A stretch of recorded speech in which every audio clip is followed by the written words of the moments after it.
Okay, so this morning in the Bible study we were doing, we were talking, and the guy asked a question about, like, why do you think it is that when people go through hardships, it leads to unbelief and it leads to them falling away from the faith?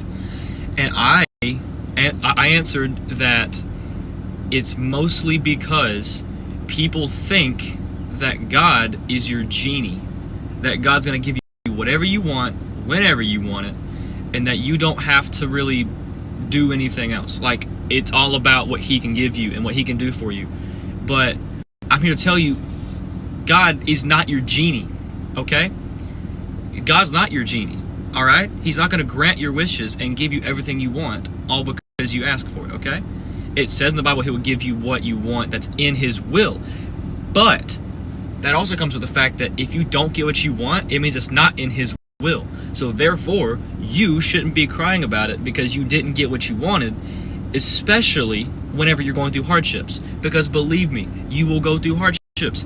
I go through hardships every day. Every day. And most people may pray for happiness, may pray for peace, but you realize God may not allow you to have that right now. And that's for a good reason. Most times, what's going to happen is, like, take Job for example. I mean, Job's using a lot of examples of this kind of stuff, but take Job for a specific example of this situation, okay?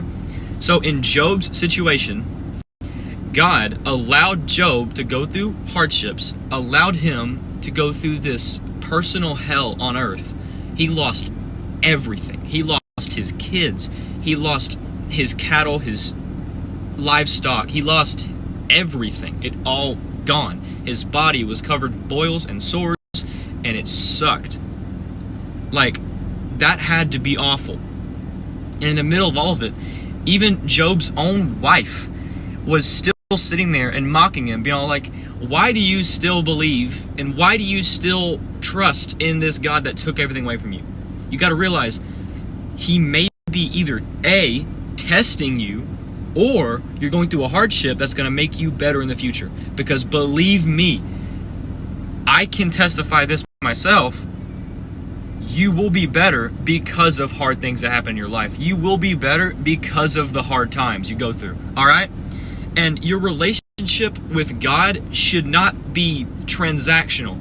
Your relationship with God should not be freaking one-sided. It shouldn't be conditional. You shouldn't follow Him because He does this for you, or you shouldn't follow Him because you expect something of Him. Okay? That's not how it works. We follow Him because I got cut off, but we follow Him because we love Him, and we follow Him because He first loved us. That's why we follow Him, okay? And I'm telling you right now that even in your prayer life, it shouldn't be all about you. It's okay to pray by yourself, but you realize most people hop into their prayers and immediately they're like, God, give me this job. Hey, God, can I have this relationship? God, I really, really, really want this relationship. God, I really so desperately, I need this. I need you to do this for me. I need this, I need this. I want you to do this. I want. That is all it's about. Okay. So, use this method, okay? It needs to be everyone else before you. It needs to be about the Great Commission. It needs to be about your mission here on earth. Literally everything before your own self, okay? Make it about everything before you. You come last in your prayers, okay? You come last, because that should not be the first thing on your mind, okay? That should not be the first thing you think of on your mind. Absolutely not. And in Jesus' prayer in the Garden of Gethsemane, in John, in the Gospel of John specifically, what I read, and that's what I'm basing this off of, in his prayer, he prays for everything else before himself. He prays for the disciples, us. He prayed for us before we even existed. How crazy is that? He was praying for us before we were even born. So he prayed for that. He prayed that God's glory be done. He prayed for all of these things before himself. We need to base our prayer life off of that, and not be basing our stuff off of our own desires and our own wants, because ultimately that's selfish. That's conditional based love, where we are only going to love God because He's doing this for us, and He's giving us this, and He's granting us this part of life, and He can give us this, and He can do this. It's all about you. Stop making it about you. Make it about God and what you can do for Him. Now, yes, He's going to love you. He's going to love you. Despite, He doesn't love you based off of your works, okay? But we should want to do that. It's pretty simple. Like, if you're in a relationship with somebody, are you going to prove your love to them by cheating on them? Or are you going to prove your love to them by taking them on dates and getting them flowers? That's how it is with God. You can't go and say, I'm a Christian, I love God, and then go and cheat on Him, and go party, and go drink, and go smoke, and do all of these earthly, worldly, secular things. Go listen to this secular music, and yes, I am a big offender on that. I still listen to secular music, and it sucks, because every time I do, I sit there and think, dang, I wish that's not the first thing I try to try on the car. And you can't go and cheat on God in all of these instances and just blatantly ignore what He said, blatantly ignore everything He's telling you to do, and then still expect to say, yeah, I love God. Yeah, I love God. I'm a Christian. No, you're using the title of being a Christian to justify your actions. Well, I'm still Christian. Are you? If you're Christian, it means you love God. And if you love Him, are you going to cheat on Him? Or are you going to take Him seriously and love Him back? Because He was tortured and He died for you. And yet you can't simply give time out of your day to appreciate that, and you can't get time out of your day to just, it's not that hard to ignore the earthly things of this world. You just don't want to give it up. You just don't want to give it up. That's just how it is. And I'm the same way. I still can't seem to give up secular music, and I try to, and I'm trying my best to. You can't give up all of these things that are hurting your walk with God because you don't want to give it up. It's literally that easy. You don't want to give up the alcohol. You don't want to give up the vape. You don't want to give up smoking cigarettes. You don't want to give up your porn addiction. You don't want to give up all of these things just because you think it makes you happy, when in turn all it does is make you more unhappy. How do you not realize that? It just makes you more drained, more mentally unhappy. It makes all these things awful. You can spend your time chasing girls or chasing guys. You can spend your time trying to find happiness in other people and other relationships that don't glorify God. But you do realize once you're done, and once you are on the floor sobbing your eyes out because they cheated on you or they broke your heart, you realize you did it to yourself, and God lets you do it because you have a free will. You have free will that He grants you, and He's not going to get laid of that, because that's not free will. If He steps in and He's like, no, you can't do that. So I'm not gonna let that happen. He can't make somebody poof out of existence. Like, you're talking to somebody who is not a Christian, or you're talking to somebody, romantically. If you're talking to somebody romantically who is going to hurt your walk with God, and you know that that's going to happen, He's going to let it happen because He needs you to grow. And the best teacher is experience and failure.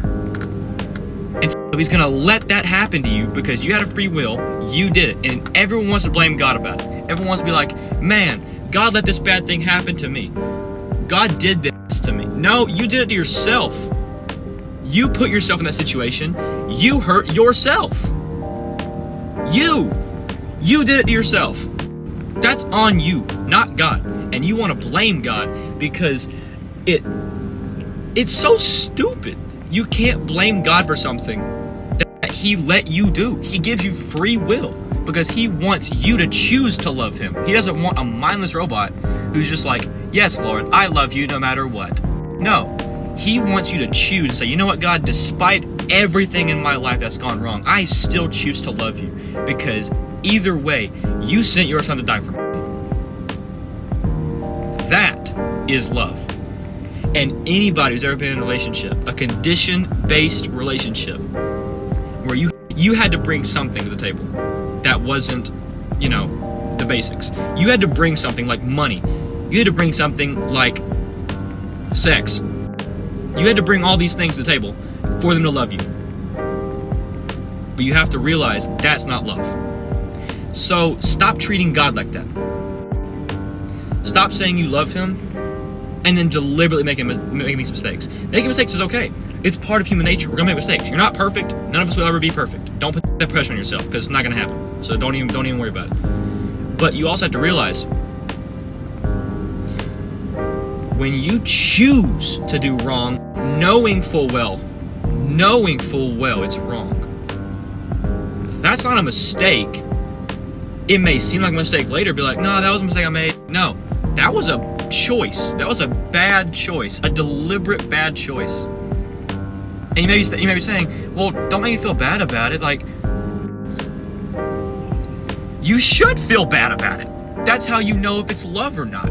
If you don't feel bad about it, that means you don't love God. Because you don't feel bad about it. You're hurting him without feeling bad about it. Would you say you loved your relationship partner? Would you say you loved them if you deliberately went out, slept with somebody else, kissed somebody else, whatever?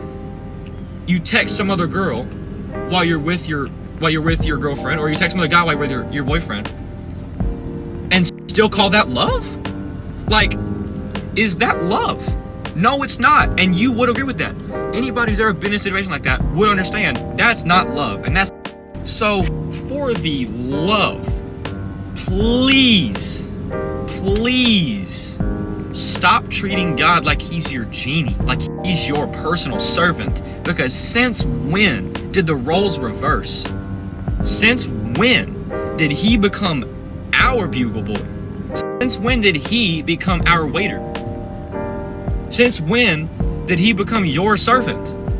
We are his servants, his humble servants. We do his bidding, not the other way around. He commands us, not we commanding him. He tells us to go share the gospel. We don't tell him to do this for us and do all this because we expect him to do it.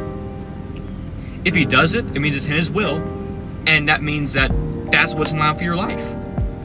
If he doesn't do it, don't complain about it, because it means he's either protecting you or he's doing it on purpose because he has something better for you. It's that simple, okay? It's that simple, all right? So there's my miniature little sermon for the day. But I really hope you actually watch this full thing, and I really hope it convicted you to do the right thing, because trust me, it is so much better to suffer here, and I'm telling you, it's so much better to just suffer on this earth right now than to get to heaven and him tell you to leave because you didn't do the right thing. It's that easy. I heard somebody say something like, would you walk up to your neighbor's house that you don't even knock, you just moved in, you walk up to your neighbor's house, and you're just like, hey, can I come in your house? Are they gonna say yes? No, because all they know, you're a stranger. They have no idea who you are. But if you take time to get to know them, you take time to love them as your neighbor, build a relationship with them, then they're gonna let you in. Same way with God. He ain't gonna let you in his house if he don't know you. That's how it is. Peace, guys.